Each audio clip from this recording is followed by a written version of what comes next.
Wasal fi stadju avvanzat l-ewwel proġett ta' wind farm li Lena Malta u Shanghai Electric Power qegħdin jibnu fil-Montenegro u li permezz tiegħu Lena Malta se tkompli żżid il-profitti tagħha. Il-proġett qed isir fuq art li ngħatat b'konċessjoni mill-Gvern tal-Montenegro għal 20 sena u l-pjan jipprovdi biex isiru 23 turbina tar-riħ bl-ewwel turbini se jiġu inawgurati s-sibt li ġej. F'laqgħa bilaterali mal-Ministru tal-Affarijiet Barranin tal-Montenegro Srdan Darmanovic, il-Ministru għall-Affarijiet Barranin Carmelo Abela qal li dan il-proġett huwa xhieda tal-ħidma tal-Gvern fis-settur tal-enerġija meta wieħed iqis li sa inqas minn 5 snin ilu Lena Malta kienet kumpanija bdejn li laħħaq kważi il-biljun euro. Hija xi ħaġa li hija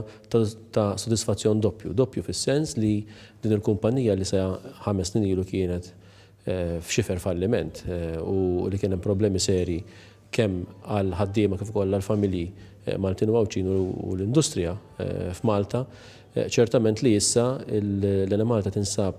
fuq bażi soda li mhux biss se tagħti servizz tajjeb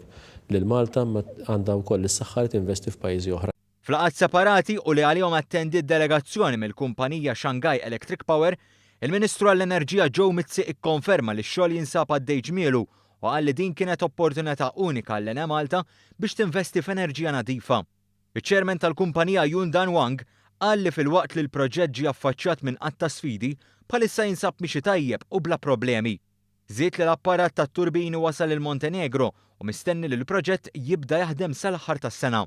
Il-Ministru għall-Affarijiet Barranin tal-Montenegro Srdan Darmanovic qal li l-proġett laħaq progress importanti u tenna l-entużjażmu tal-Gvern tal-Montenegro u r-rieda tiegħu li dan il-proġett jitlesta kif ukoll li jinstabu oqsma differenti fejn il-kooperazzjoni bejn iż-żewġ pajjiżi tista' tkompli tissaħħaħ.